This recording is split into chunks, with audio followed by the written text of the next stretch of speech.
I think Amber's been pretty clear about how she feels. I'm nothing like my dad. I want to be just like you. I've fought to keep this planet safe. Your power's gotta be due any day now, son.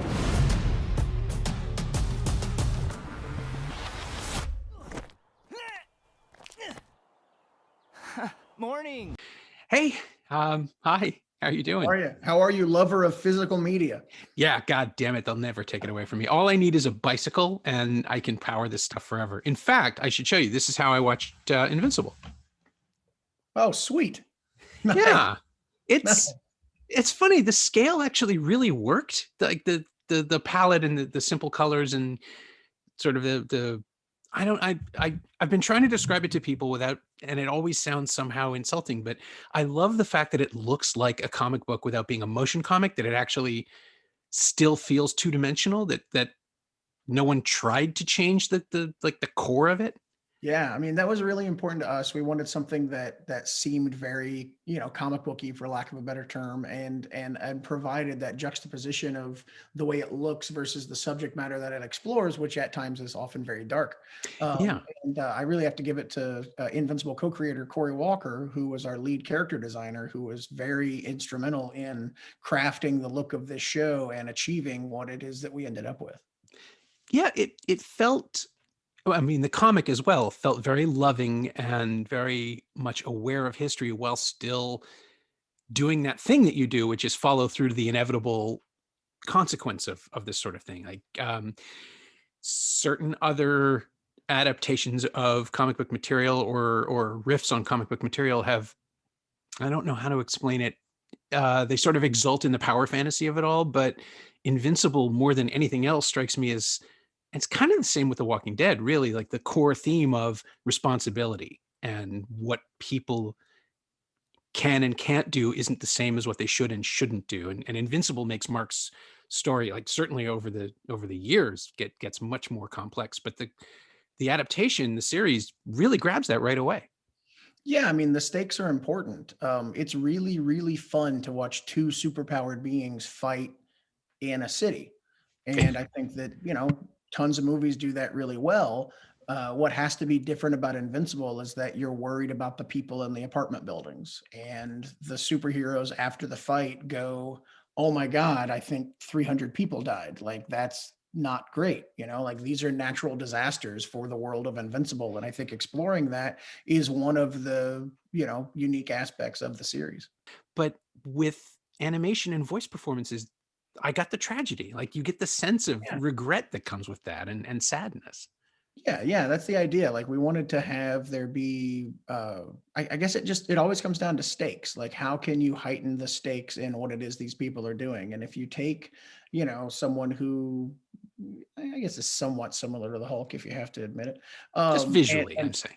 yeah. And just, tell them, like, every time you use your powers, you are, marching slowly toward being a mindless baby again, like, I guess it's a little Benjamin Button too. Yeah. But yeah, and how heroic is that she still goes out and does that? I think it makes for a really complex character.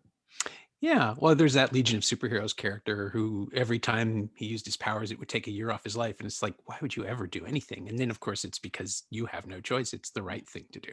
Yeah. And that's another thing that factors into a lot of the story in the first arc of Invincible.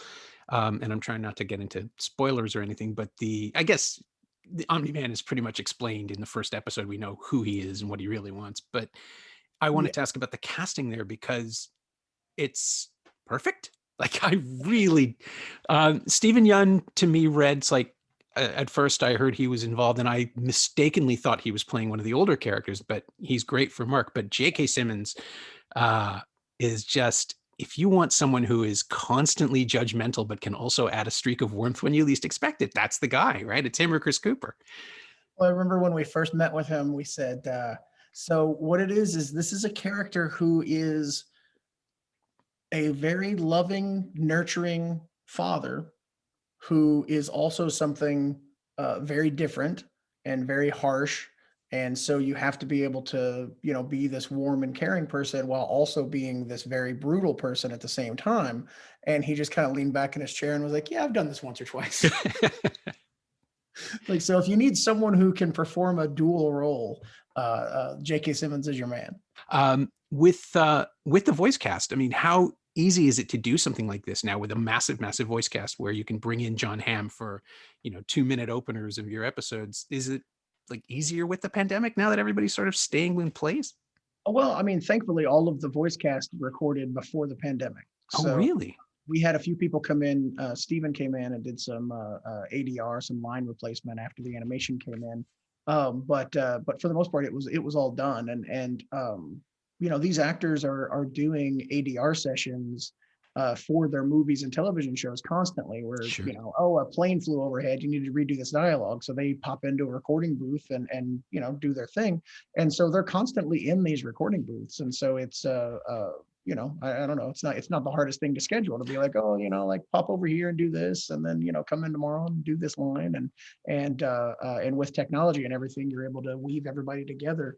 Animation makes it much easier to have a cast of this size, because if we were to try to do something with this cast in live action, everyone's schedules would completely make it impossible. But we're able to record Lenny James in London while he's on a break off of Fear the Walking Dead, and Andrew Reynolds is in New York doing a play, and he pops into a recording booth in New York, and then J.K. Simmons rides his bike down the hill to the recording studio that's close to his house. Of course he does. And it all comes together. So it's a really cool process. I guess we can't not ask about The Walking Dead finally announcing that it's coming to an end. How I know you're not as involved in the show as you are in Invincible, but how do you feel about this? Like this thing that became another thing that went on and on and on and launched all of these people. And to be completely honest, it's not a thing that I've processed yet, because we're very knee deep in the expanded final season. And so we're, a year or so away from the end. And I don't deal with things when they're a year out, but I'm sure I will cry. I'm very excited with what Angela Kang is doing. I think that the show couldn't be in better hands.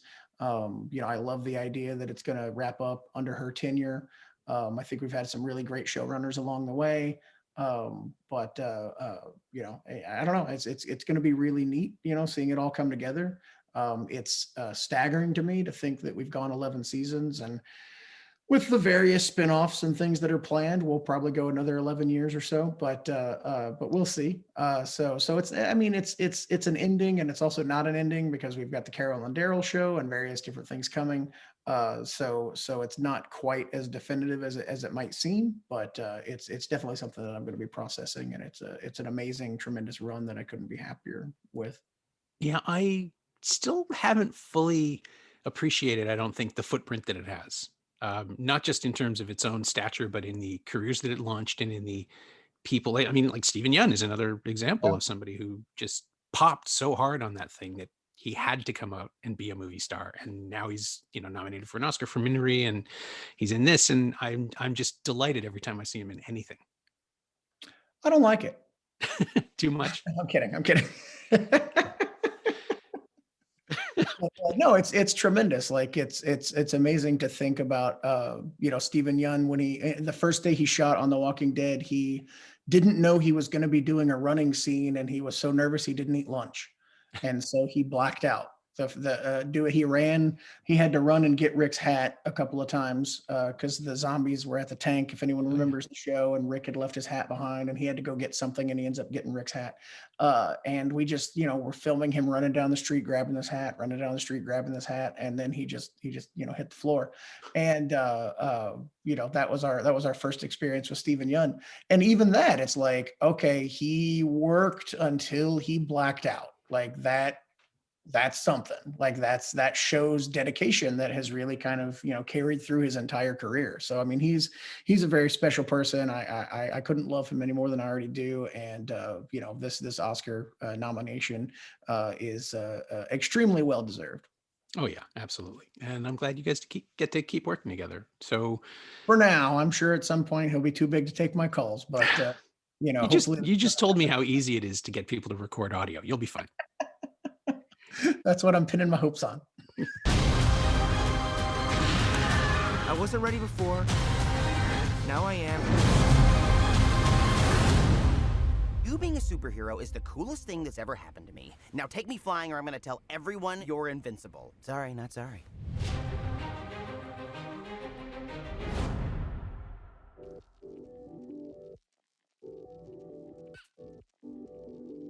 Hey, hi, I'm Norm Wilner. I'm the senior film writer for Now Magazine, and as you can see, I pretty much define myself by movies and also some television.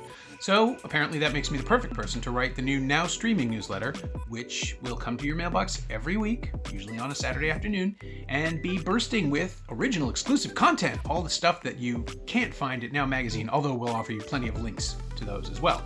We'll have double features coordinated by special guests. We will have exclusive recommendations for streaming services that you probably have a subscription to. We will have other things that are going away quickly and that you should jump on.